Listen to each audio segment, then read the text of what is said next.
Anthropological approach.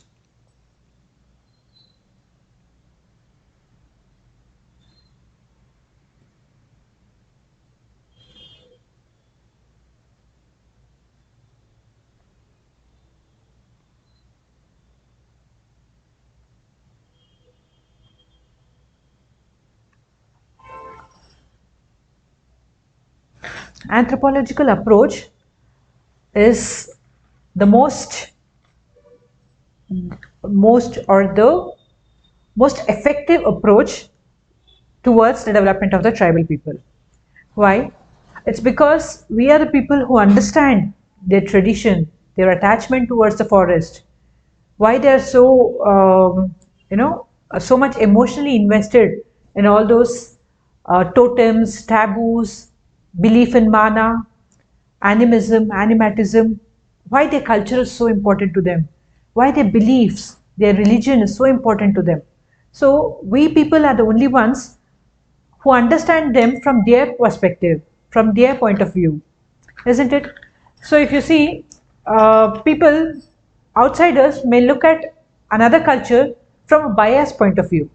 They might feel that their own culture is superior, whereas the practices which the tribal person follows, or the tribe, or any other person they follow, they think that is something inferior, or it is not the right thing, isn't it? So when we look at cultures, not just about tribal people, even the culture of other communities, or even people in different countries, okay, we think, okay, how can they do this? How can they do that?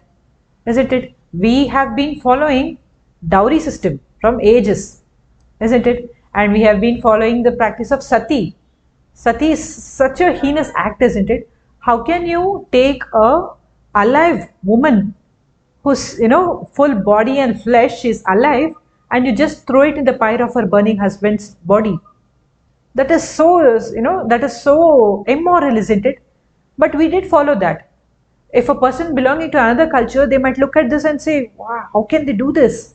How can it is such a heinous act?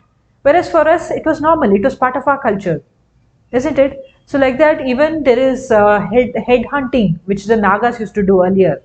So that was normal in their culture, whereas it was something cruel according to us. So even if you see some movies, there is this movie called um, the Blue Lagoon. Yeah, the Blue Lagoon.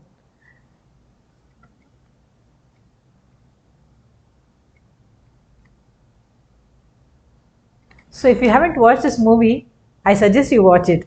Okay, it's about two children and one man who are survivors of a shipwreck in the Pacific. So in the Pacific Ocean, they are on a they are on a journey from one country to another on a ship, and their ship meets with an accident, or because of some thunderstorm or something. So they escape from that in a small boat, and when they are away, when they become they fall asleep during the night, and morning where they reach an island which has no inhabitants at all. So these two kids are around 8 and 10 or something, one girl and one boy, and they are left with one man who was working as a he was working in some he was working as a chef, or something related to working in a kitchen. So even that man, what happens? He's an alcoholic. So he would have consumed he consumes a lot of alcohol, and even he dies soon. Then now in this completely uninhabited island, there's only this boy and this girl, and how they grow up into adults. They have nobody to teach them anything. They learn everything on their own.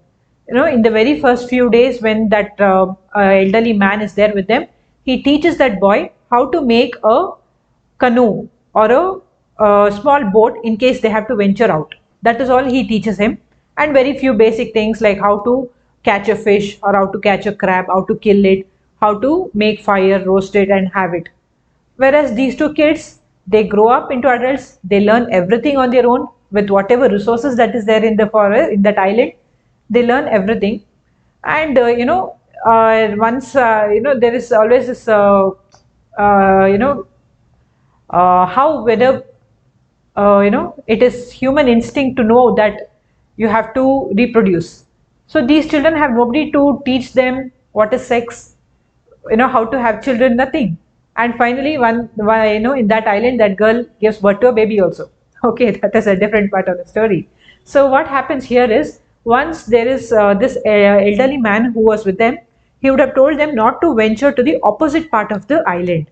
He says there is some ghost over there or something like that, to fear the children so that they never go over there. But what happens, out of curiosity, this girl, once she fights with this boy, and she is curious to see what is over there, and she ventures to the other end. There she sees some tribal people are there, and they do a human sacrifice.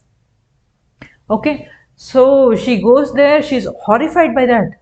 They bring a human, they place him over there, and they cut him. And she sees that, she starts shouting, and she returns back and she explains that to that guy. And they both see, next day morning when they go there, they can see still the stains of blood, everything, and they resolve that they are never ever going back to that place.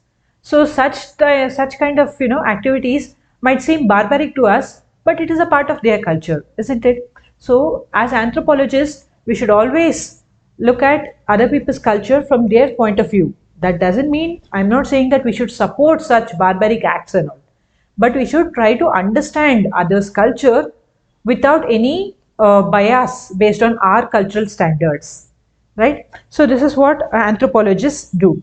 So by and large, if you see, anthropologists favor the assimilation of the tribal into the mainstream society. There have been various approaches advocated by various scholars, which we shall be studying in a different chapter. So some people advocated that the tribals should be left in the forest. They should be left on their own. They should be allowed to develop their own culture. Their culture should be preserved. It should be conserved. We should not allow them to come into culture contact with the outsiders. Okay, they even suggested our Warrior Elwin, who was the advisor to Prime Minister Jawaharlal Nehru, Pandit Jawaharlal Nehru. He even advised Nehru to make tribal parks where the tribal people will be kept inside the forest like animals.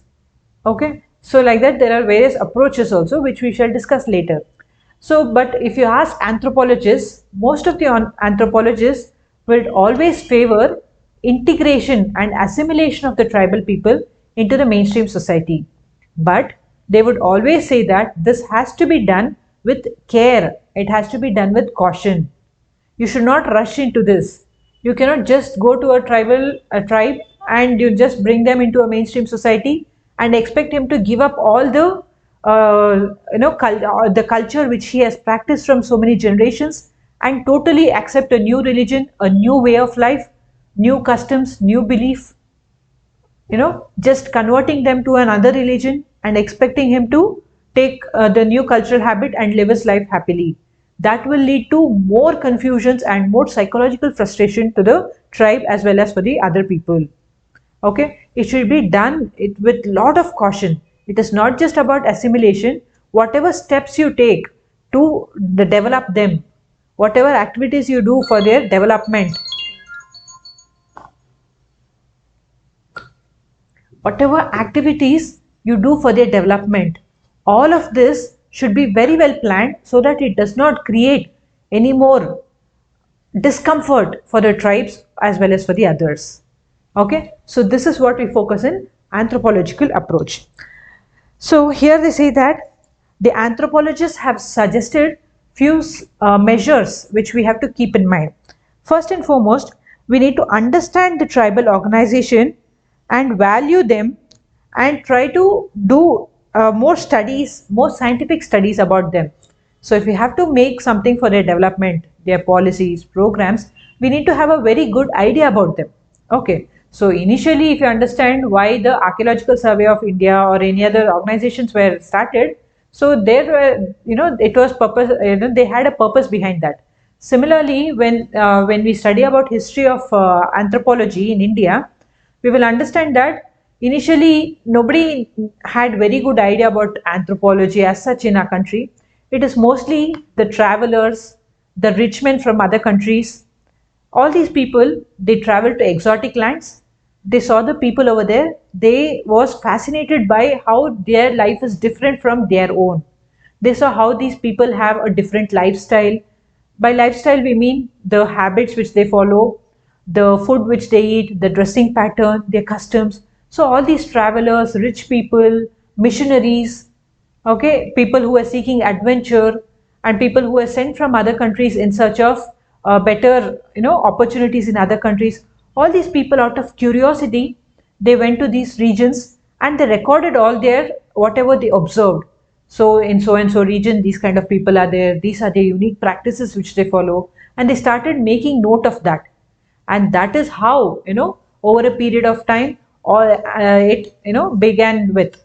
And then later, when British started ruling our country, then they appointed young recruits to understand the Indian society and culture. Because if you have to rule the natives, you should have a very good idea about what they are, what drives them, what motivates them, what is their customs, what is their religion. Okay, only if you have a very good idea about all that, then you can rule them, isn't it? So that is what they do when you go for your training also in Labasna, isn't it? So after finishing your interview, you will make it to the list and you will have to go for the training in Labasna, that is Lal Bahadur Shastri National Academy for Administration in Missouri. So what are they trying to do over there?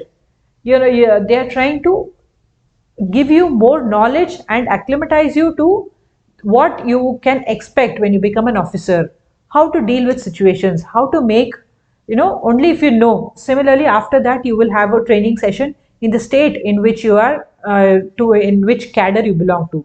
Suppose you are allocated to Karnataka cadre. So in Karnataka, we have this administrative training institute in Mysore. Okay, so there you will be given training again.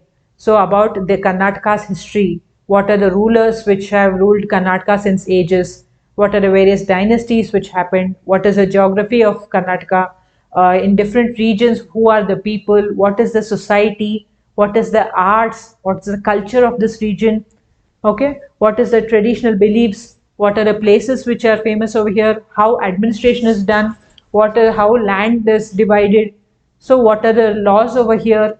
Okay, all these things you will be taught, because only if you have a idea, if you have knowledge, adequate knowledge about all these things, then you can do administration properly, isn't it? So similarly, earlier when British also came, they started ruling our country. The young recruits of British administration, they were asked to know more about the Indian society, about the tribal people, how they are different from the rest of the country, rest of the people. So they started studying more and more. Okay, so much of this we shall discuss in that chapter about growth of Indian anthropology.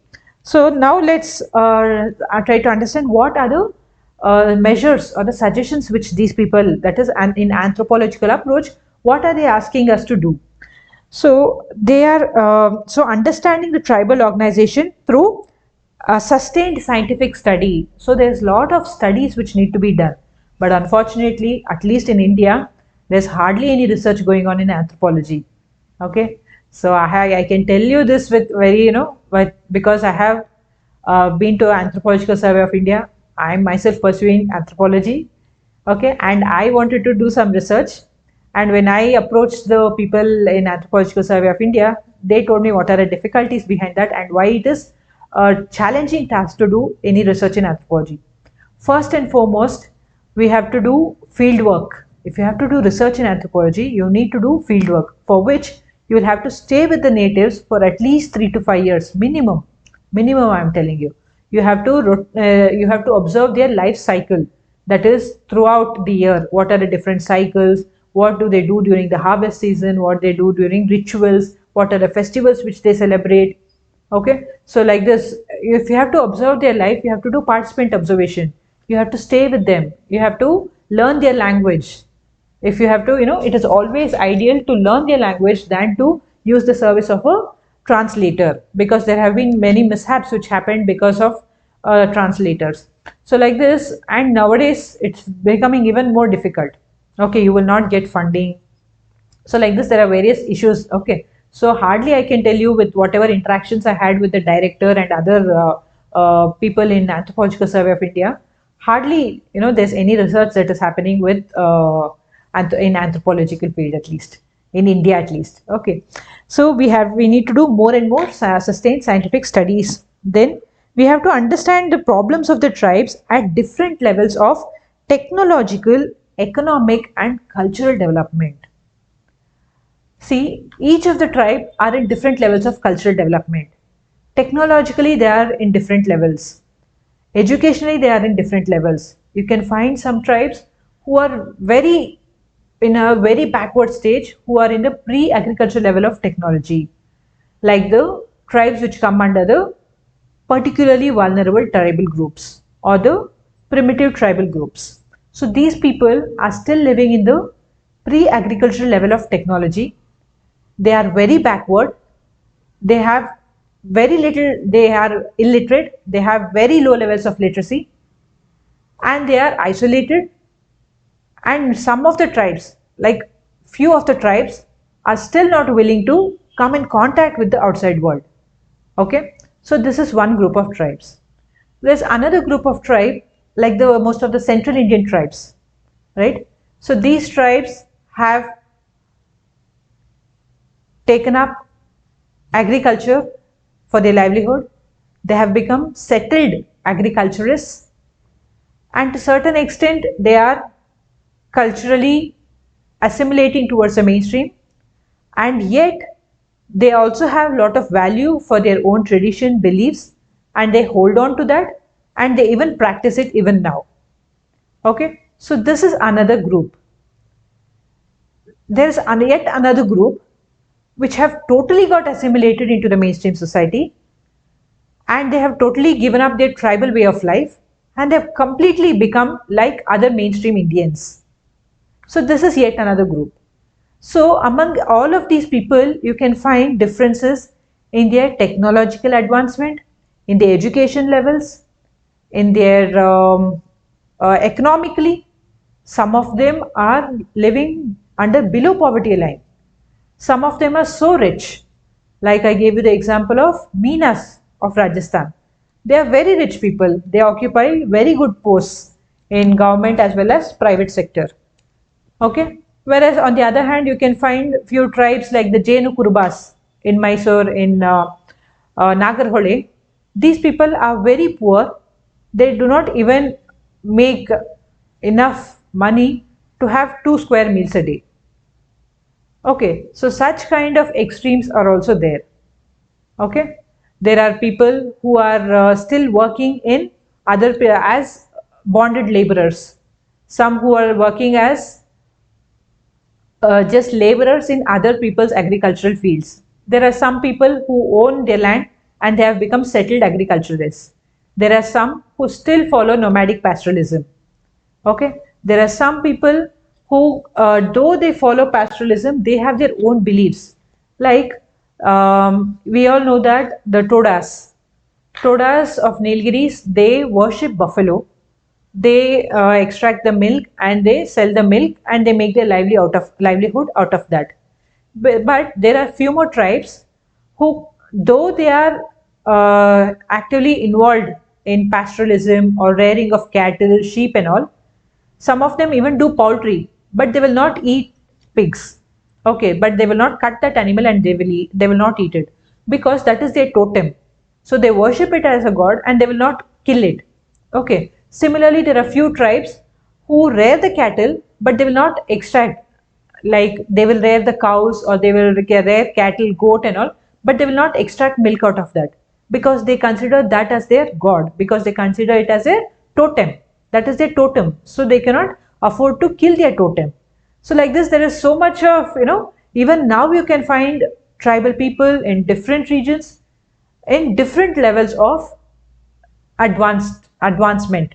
Some of them are very primitive and some of them are very advanced, be it technologically, be it in terms of education, be it in terms of cultural assimilation.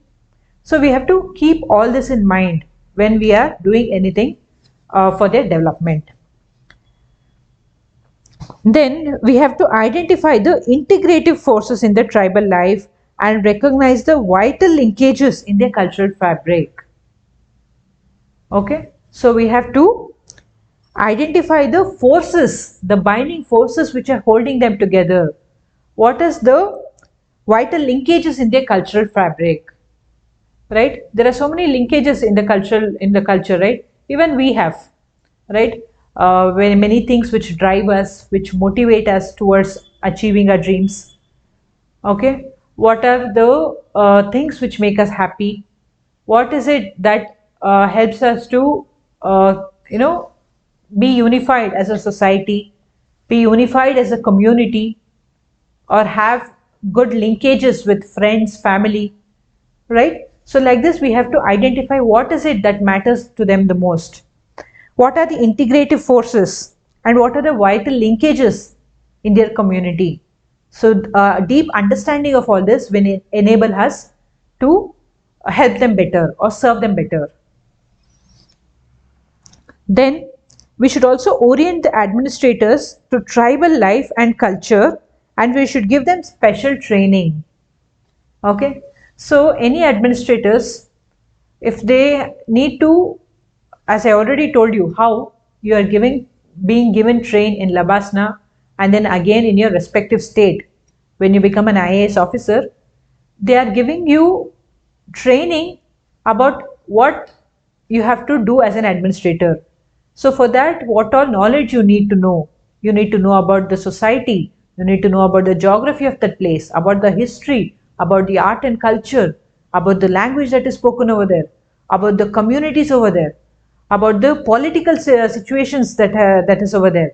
So all this you are trained, because in the life of an administrator as an IAS officer, if you have to deal with the people, if you have to deal with politicians, if you have to deal with everything and make the right decisions, then you'll have to have good knowledge about all these things.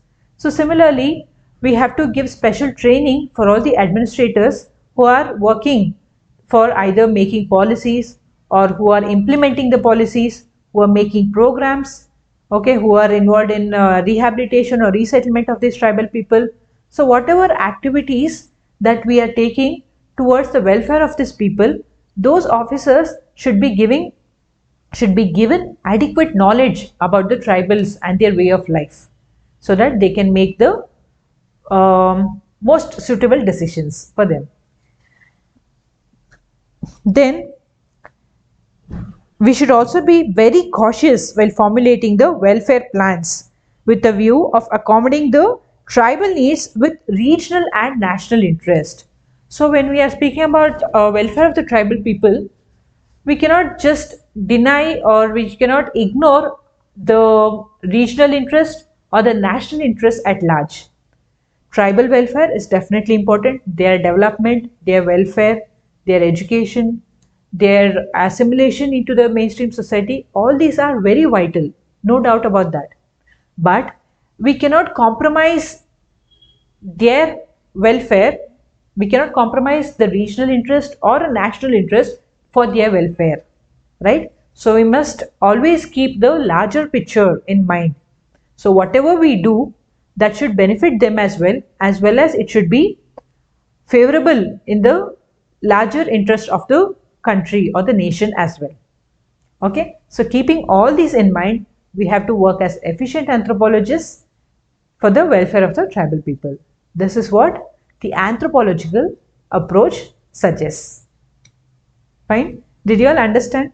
So we've had a elaborate lecture for 2-3 lectures on the tribal problems and the various approaches for solving the tribal problems. We shall wind up this lecture with this. We shall start a fresh topic in our next lecture. Until then, take care. Bye. Have a good day.